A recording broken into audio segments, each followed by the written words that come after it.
Season 2 of The Last of Us just had, in the last couple weeks, in my opinion, the biggest drop off in quality. Like, the single biggest drop off in quality I have ever seen in a TV show. Mind you, last year when I watched Umbrella Academy's final season, I said that was the biggest drop off in quality. And I'm not trying to be like the boy who cried wolf or nothing like that. At the time, I meant it. But Last of Us season 2 surpassed it in drop off levels. But pause, is really fucked up the way people are making fun of Bella Ramsey's appearance. Like, what the hell? Like, sorry if this is like woke or whatever, but like, I thought like it's wrong to like mock somebody because you think their appearance is a little funny looking. I thought that was something everyone learned in like fucking second grade. Like, did y'all just like not watch enough like fucking Bluey or some shit? The schoolyard type of bullying that Bella Ramsey is getting on the internet is just ridiculous and she does not deserve it. But this show is just a joke now. Mind you, I am one of the biggest Last of Us defenders you will ever meet. Last of Us Part 2 came out and I bought that game brand new day one. I never buy games brand new, mind you. But I bought that. Everyone talked about it like it was trash. I loved it. I think it is genuinely one of the top five best stories in all of games. I think Last of Us 2 is just as good, maybe better, than Last of Us 1. I'm one of the very few people who think that. I understand. I'm willing to die on that hill. Not everybody thinks that. It is what it is. However, like, I want you to take that into account when I say that Last of Us 2 is so bad, it has me, like, actually a little distraught. It started off pretty strong. Episode 1 was pretty neat. We got to see a little bit of what Jackson is like on just like a normal day. And that was great context for, contrast for what's going to happen when shit hits the fan.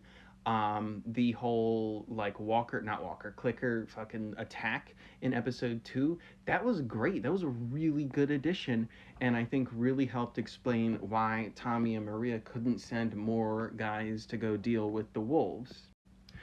The stuff with Seth, oh my god, Seth was so well written in like episodes like 2 and 3, because like in the game it was just like so random. It was just like, and that's the story of how one time there was a homophobe in Jackson, and it feels like that was just it. Like there was no purpose for it.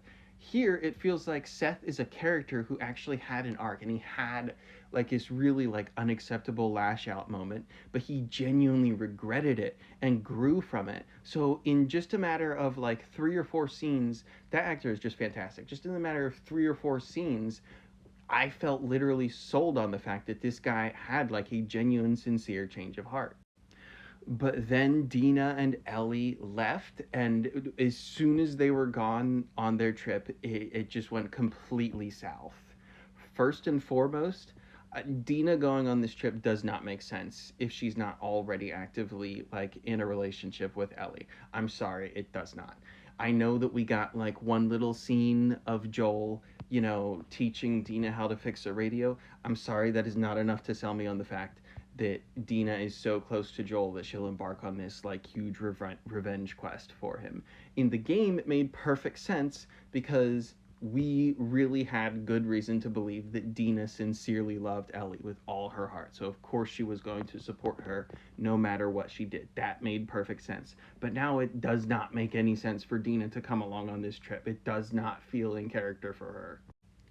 And speaking of not in character, before I say this next part, I'm gonna say one more time, Bella Ramsey does not deserve the bullying she's getting online. That's crazy.